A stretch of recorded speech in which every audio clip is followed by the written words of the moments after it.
sehemu yoyote ambazo tumewekeza fedha za Watanzania ni sehemu ambazo lazima tuziangalie kwa jicho la pili.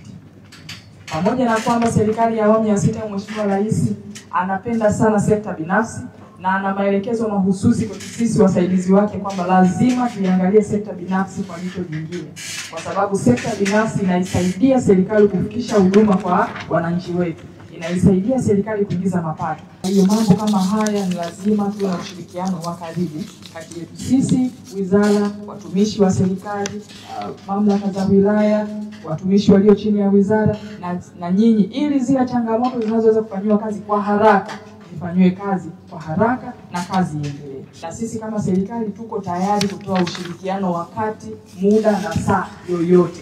Hatuko tayari kuona mwekezaji amewekeza fedha yake alafu kwa sababu ambazo ziko ndani ya uwezo wetu mwekezaji yule anakwama. Hatutakubali na haitakuwa kwa wakati wetu. Ndugu zangu, niwaombe muiangalie serikali kama mdau wenu namba 1. Sisi tuko tayari kutumikia muda wowote na wakati wowote kutatua changamoto zozote tulizonazo.